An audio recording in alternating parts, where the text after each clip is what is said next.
Қайырлы күн, құрметті көрермендер. Біз бүгінгі тақырыбымыз ұлттық мүдде құндылығы бойынша ру сұрасу, ел сұрасу, шежіре тану бойынша біз ел сұрасудың сүйек тану, шежіре тану бойынша осы тақырыпта біз әңгіме қозғаймыз. Қазақта сүйекті қасиет таныған. Біз бүгінгі күнді қазақ елінің жастары, қазақ елінде қоғамда үлкеніміз, орта жастағы бауырларымыз, біз дұрыс сөйлеп жүрміз бе? Осы тұрғыдан біз талдау жасап көрейік. Бір қазақ екінші бір қазақты көрген кезінде бүгінгі күнде елің кім, руың қандай деп сұрайды. Асылында қазақ ру сұрасуды әбестік деп таныған. Бұл қалай? Асылында қазақ өзін таныту үшін, өзгені тану үшін мынандай сұрақтарды қойғаны абзал болып табылады. Ата жолыменен біздің ата-бабаларымыз әдебиеттерде, оқулықтарда өзгені тану үшін, өзін таныту үшін асылың кім, сүйегің қандай деген сұрақтарды қойған. Асылың кім дегені, сүйегің қандай деген сөздің мәнінде ел тану, ру тану, адам тану жатыр. Біз дұрыс сұрақ қоя білуіміз керек. Адамның ақылдылығы дұрыс сұрақтар қоя білуінде. Не үшін біз сүйек сұраймыз? Сүйегің қандай деп қазақ сұрақ қойған. Асылында қазақта сүйегің үзілмесін. Біз сүйектес құдамыз. Ескіліктен келе жатқан құдаларды сары сүйек құдаларымыз деген сөздер кездеседі. Ал енді құдаларынан қол үзбес үшін қазақта сүйек жаңғыру дегенді сіздер менен жақсы білесіздер.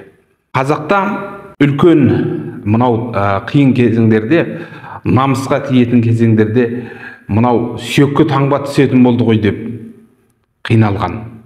Мысалға, оны айта кететін болсам, Арғынның Күшікбай деген бір батырына көршілес ауылдың бір биі найзаңды шошаңдата бергенше қаңғып кеткен туыстарыңды тауып жаныңа жинамайсың ба деп намысына тиеді. Арғын Күшікбай сүйегіме таңба болмасын деп өзінің ауып кеткен туыстарын өзбек жерінен тауып сүйегіне таңба болмасын деп еліне қайтарған екен. Себебі қазақ жетімі мен жесірін ешқашан жат жұртқа жібермеген.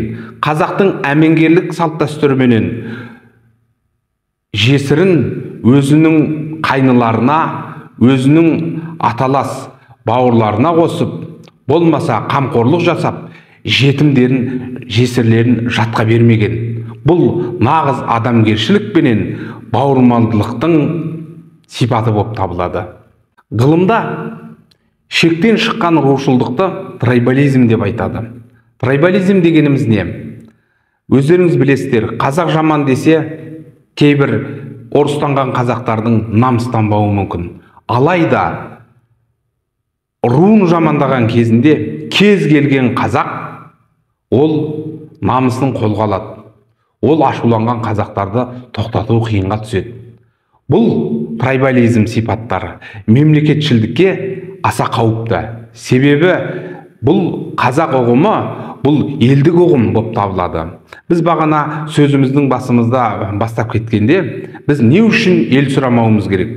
Біз не үшін ру сұрамауымыз керек? Әсілінде қазақтар ру сұрамаған. Қазақтар мал мүлкіне дейін сол рулардың таңбалары болған. Қазақтың әшекейлерінде ру таңбалары болған. Солар мынау ер-тұрманға, белдікке, сырғаға қолданатын әшекей заттардың өзіне де ру таңбаларын салу арқылы олар өзін таныта білген. Ал енді біз 21 ғасырда осыны 21 ғасырда біз қалай танимыз? сөзбенен ру сұрасақ, әбестік болса қайтпек керек деген сұраққа біз қазақтар өзімізді өзіміз танып, ата-баба жолыменен асылың не деп сұрауымыз керек. Асылың дегенім бұл қайдағы бір асыл зат емес, қазына емес, бұл материалдық байлықта емес. Ол ата-бабасының асылдығын айтып тұр, өзінің тектілігін айтып тұр.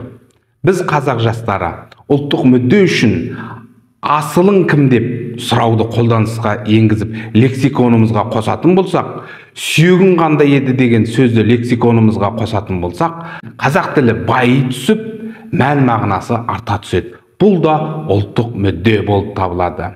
Біз қазақ жаңғырмасақ, ұлтымызды танымасақ, тегімізді танымасақ, біз ұлт болып ұйысуымыз, мемлекет болып қалыптасуымыз неғайбыл болып табылады.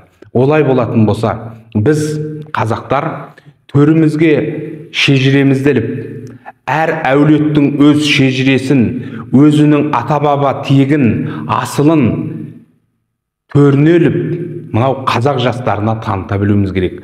Балаларды мектеп жасынан шежіресін білуге, өзінің жеті атасын тануға баулуымыз бұл ұлттық мүдде болып табылады.